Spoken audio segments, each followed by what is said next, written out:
പാപത്തിൻ്റെ പ്രധാന ലക്ഷണങ്ങളാണ് അഹങ്കാരവും ധാർഷ്ട്യവും. എന്നാൽ ദൈവസന്തതിയുടെയും ക്രൈസ്തവ സഭയുടെയും ലക്ഷണങ്ങളിൽ പ്രാധാന്യമേറിയത് സ്നേഹവും വിനയവും താഴ്മയും ക്ഷമയുമാണ്. സകല കലഹത്തിനും കലാപത്തിനും കാരണമായി മനുഷ്യനെ ഛിദ്രിപ്പിച്ച് നശിപ്പിക്കുന്നത് അഹങ്കാരവും അതിൽ നിന്നുണ്ടാകുന്ന ക്ഷമയില്ലായ്മയുമാണ്. അതാണ് ലൂസിഫറിലും കണ്ടത്. അവൻ പാതാളത്തിലേക്ക് തള്ളപ്പെട്ടു. യെശയ്യാവ് 14:12. അവനെ പിന്തുടർന്നവർക്കും അതേ അനുഭവമുണ്ടാകും. കുടുംബത്തിലും സഭയിലും സമൂഹത്തിലും ജനത്തിന് സ്നേഹത്തിൽ അന്യോന്യം പൊറുക്കുവാൻ സാധിക്കാത്തതുകൊണ്ട് ഐക്യം കാക്കുവാൻ സാധിക്കാതെ പരസ്പരം ഛിദ്രിക്കുന്നു. കുടുംബചിന്തകൾ പരിഹരിക്കുവാൻ ഭാര്യാഭർത്തക്കന്മാരുടെ ഇടയിൽ ക്രിസ്തു സദൃശവാക്യങ്ങളിൽ പറഞ്ഞിരിക്കുന്നത് പോലെ കുടുംബമാകുന്ന മുപ്പിരിച്ചരടിൽ ഉണ്ടായിരിക്കണം. അന്യോന്യം ക്ഷമിക്കുവാൻ സാധിക്കണമെങ്കിൽ ക്രിസ്തു നമ്മുടെ ഇടയിൽ വാഴണം. അതിന് ക്രിസ്തുവിൽ ഭാര്യാഭർത്താക്കന്മാർ വിശ്വസിക്കണം. വചനം ഉച്ചത്തിൽ ഉരുവിടണം.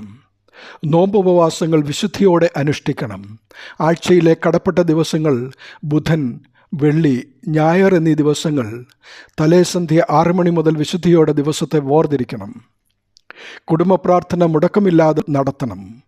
പരിശുദ്ധാത്മാവെന്ന കാര്യസ്ഥന് നമ്മിൽ തീരുമാനമെടുക്കുവാൻ അനുവാദം നൽകണം. ഇത് ഞാൻ ചെയ്തു എന്ന് പറഞ്ഞ് സ്വയം മഹത്വമെടുക്കുകയോ അഹങ്കരിക്കുകയോ ചെയ്യാതിരിക്കുക. ദൈവം തന്ന അനുഗ്രഹങ്ങൾക്ക് ആത്മാർത്ഥമായി നന്ദി പറയുക. പുത്രൻ പിതാവിനോട് ഇടവിടാതെ പ്രാർത്ഥിച്ചതുപോലെ ഇടവിടാതെ പ്രാർത്ഥിക്കുക.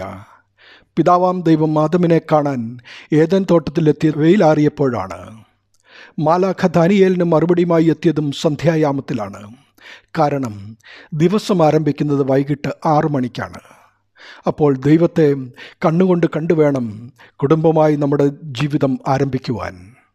സന്ധ്യകൾ തിന്മകളുടെ കെളിഭാവമാകുവാൻ നമ്മുടെ മനസ്സിനെ, ശരീരത്തെ, ഭവനത്തെ അനുവദിക്കരുത്.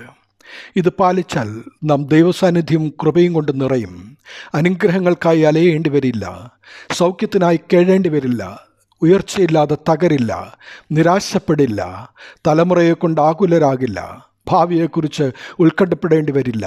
ആത്മഹത്യയെക്കുറിച്ച് ചിന്തിക്കേണ്ടി വരില്ല.